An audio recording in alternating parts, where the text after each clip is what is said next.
Senior citizens కానీ అదేవిధంగా సమాజ స్పృహను కాంక్షించే ప్రతి వ్యక్తి కూడా నిన్న ప్రభుత్వం తీసుకునే నిర్ణయాన్ని స్వాగతిస్తూ ఉన్నాయి. మీరు కూడా వైఎస్ఆర్ కాంగ్రెస్ పార్టీ వాళ్ళు కూడా ఈ నిర్ణయాన్ని స్వాగతించాల్సిందిగా కోరుకుంటున్నాం.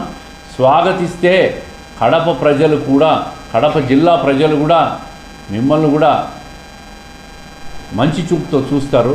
దీన్ని ఎవరు కూడా రాజకీయం చేయొద్దండి.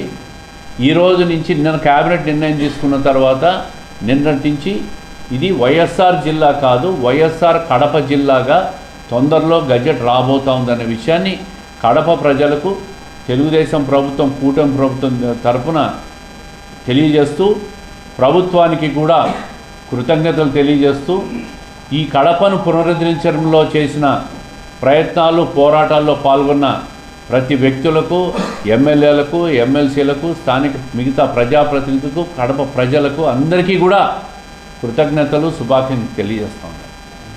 రెండో విషయం, 43 సంవత్సరాలుగా ఎప్పుడు కూడా తెలుగుదేశం పార్టీ మహానాడు కడపలో జరగల. మొదటిసారి రేపు మేలో 27, 28, 29 తేదీలో జరగబోతూ ఉంది. అసెంబ్లీ సమావేశాల అనంతరం రాష్ట్ర పార్టీ అధ్యక్షుడు 25 కానీ 26 కానీ 27 తేదీల్లో రాష్ట్ర పార్టీ అధ్యక్షుడు పల్లా శ్రీనివాసరావు గారు మిగతా కమిటీ మెంబర్స్ కూడా వస్తామని చెప్పారు. వారు వచ్చిన తర్వాత 3-4 స్థలాలు చూసాం. ఏదైతే ఇక్కడ మన జయరాజ్ గార్డెన్స్ దగ్గర కొంత స్థలం చూసాం, అదేవిధంగా సాక్షి సర్కిల్ దగ్గర ఒక స్థలం చూసాం, అదేవిధంగా సెంట్రల్ జైలుకి ఎదురుగా ఉన్న ఎన్జిఓ ప్లాట్స్ చాలా పెద్ద ఏరియా ఉంది, అక్కడ కూడా అవి కూడా 3 చూసాం.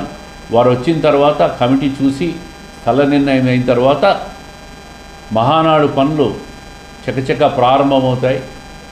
43 సంవత్సరాల్లో కడపలో ఎప్పుడు జరగల, మొదటిసారి మహానాడు జరుగుతూ ఉంది. వారు వచ్చిన తర్వాత జిల్లాలోని ఎమ్మెల్యేలు, పార్టీ ఇన్ఛార్జీలు, మిగతా ముఖ్య నాయకులు అందరితో కూడా సమావేశం ఏర్పాటు చేసి స్థలంని ఎంపిక చేసి అక్కడి నుంచి సమిష్టి కృషితో జిల్లా నాయకత్వం అంతా కూడా, పార్టీ నాయకత్వం అందరం కూడా మహానాడు కార్యక్రమాలు చురుగ్గా ప్రారంభం చేస్తాం. ఇంకా 2 నెలల సమయం ఉంది, 2.5 నెల. ఎప్పుడూ జరగని రీతిలో, కనీ విని ఎరగని రీతిలో మహానాడును ఒక పండుగ వాతావరణంలో చేయాలని చెప్పి ఒక సంకల్పంతో గట్టిగా ఉన్నాం. తప్పకుండా అది విజయవంతమవుతుంది. తెలుగుదేశం పార్టీ ప్రతి కార్యకర్త కూడా ఉత్సాహంగా పాల్గొనబోతున్నాడు. రాబోయే ఈ 2 నెలల కాలం కూడా మహానాడు పండుగ కడప జిల్లాలో జరుగుతూ ఉంటుంది.